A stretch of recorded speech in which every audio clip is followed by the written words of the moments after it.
ನಾಲೆಗಳಿಂದ ಬರ್ತಾ ಇದೆ ಕಲುಷಿತ ನೀರು, ಸೇರ್ತಾ ಇದೆ 500 ಕಾರ್ಖಾನೆಗಳ ರಾಸಾಯನಿಕ. ಯಮಲೂರು ಕೆರೆ ಬೆಂಕಿ ಬಗ್ಗೆ ಉಪಲೋಕಾಯುಕ್ತರ ಹೇಳಿಕೆ.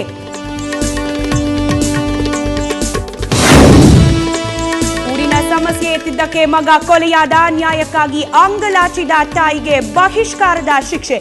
ಕೊಪ್ಪಳದ ಯಲ್ಲಾಲಿಂಗನ ಕುಟುಂಬಕ್ಕಿಲ್ಲ ನ್ಯಾಯ, ರಾಜಕಾರಣಿಗಳ ದರ್ಪಕ್ಕೆ ನಲುಗುತ್ತಿದೆ ಜೀವಗಳು.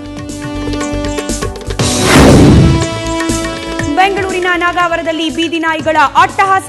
7 ವರ್ಷದ ಬಾಲಕನನ್ನ ಕಚ್ಚಿ ಎಳೆದಾಡಿದ ರಕ್ಕಸಿ ಶ್ವಾನಗಳು. ಕಾಲು, ತಲೆ, ಎದೆ ಭಾಗಕ್ಕೆ ಗಂಭೀರ ಗಾಯ, ಆಸ್ಪತ್ರೆಗೆ ದಾಖಲು.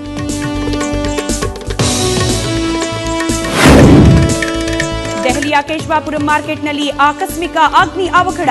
ಶಾರ್ಟ್ ಸರ್ಕ್ಯೂಟ್ನಿಂದ ಇಡೀ ಮಾರುಕಟ್ಟೆಯಲ್ಲಿ ಬೆಂಕಿ ನರ್ತಿನ. ಅಗ್ನಿಶಾಮಕ ದಳದಿಂದ ಬೆಂಕಿ ನಂದಿಸಲು ಹರಸಾಹಸ.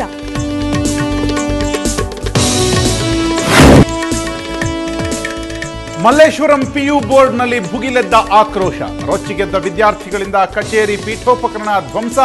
ಹಾಗೆ ಬಂದು ಮನವಿ ಸ್ವೀಕರಿಸಿ ಹೋದ್ರು ನಿರ್ದೇಶಕಿ ಸುಷ್ಮಾ.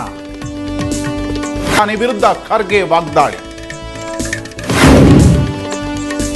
ಸಿಎಂ ತವರಲ್ಲಿಯೇ ಚುನಾವಣಾ ಬಿಕ್ಕಟ್ಟು. ಗ್ರಾಮ ಪಂಚಾಯತ್ ಬೇರೆಡೆ ಸ್ಥಳಾಂತರಿಸಿದ್ದಕ್ಕೆ ಆಕ್ರೋಶ. ನಾಮಪತ್ರ ವಾಪಸ್ ಪಡೆದ ಉಮೇದುವಾರರು. ಬೆಂಗಳೂರು ಚರ್ಚ್ ಸ್ಟ್ರೀಟ್ ಬಾಂಬ್ ಸ್ಫೋಟ ಪ್ರಕರಣ. ರಾಷ್ಟ್ರೀಯ ತನಿಖಾ ದಳದಿಂದ ತನಿಖೆ ಚುರುಕು. ಬೆಂಗಳೂರು ಪೊಲೀಸ್ ಆಯುಕ್ತರಿಂದ ಮಾಹಿತಿ ಕಲೆ ಹಾಕಿದ ಎನ್ಐಎ.